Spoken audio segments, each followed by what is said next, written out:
1 week to go before Britain's referendum on membership of the European Union. The polls suggest that the race is tightening and there's a few jitters in the Remain camp, not least in Downing Street. Here with me is Philip Stevens, chief political commentator of the Financial Times. Philip, how do you see it? Is it that tight?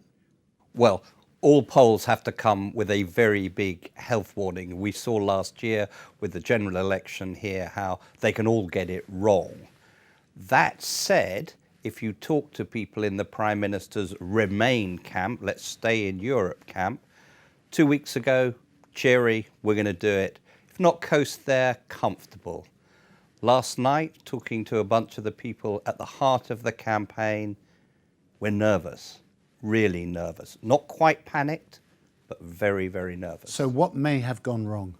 Well, wherever the polls were 2 weeks ago, the feeling is they have shifted to the Leave campaign over the past 10 days. The view is that immigration, which the Leave campaign has pretty ruthlessly exploited with some mendacious claims about the numbers of Turkish immigrants that might come to Britain in the next several years. The feeling is that that has caught the, if you like, the emotions of those groups, the people that Trump is appealing to in the US, who feel that they've been left on the sidelines by globalization. And drowned out the message that the Remain camp felt really would resonate, which is the economic costs of withdrawal.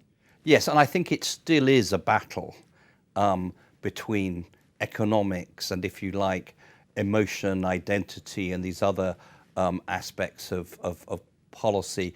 The Remain campaign is going to have to sit on, look, you may feel bad, you may not like Brussels, you may not like the immigration, but do you really want to jeopardize the country's prosperity and your own incomes?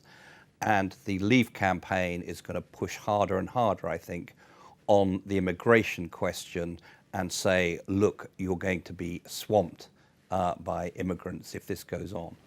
Of course, what's extraordinary is that David Cameron, the Conservative Prime Minister, is sharing the platform with key Labour figures, not least Sadiq Khan, recently elected the first Muslim mayor of London. Yeah, I think there are two big political trends at work here. The first is the sort of fragmentation of politics, which we've seen over the past several years. The two big parties no longer have the iron grip on politics that they used to have. And the second is really a battle between Roundheads and Cavaliers, as it were. Who's the Roundheads then? The Roundheads are the Leave campaign in the sense, in the Tory party, the people who want to overturn, they're attacking the elites, the sort of public school educated people around David Cameron.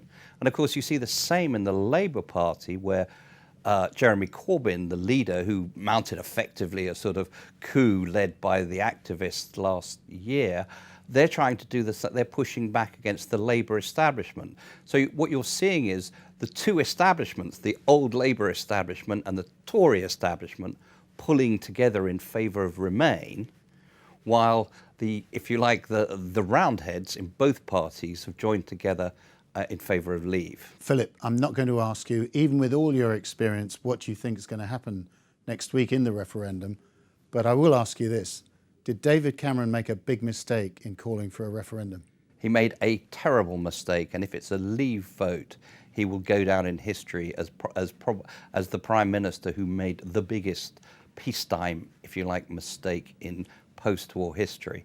As for the result, I think one can say one thing.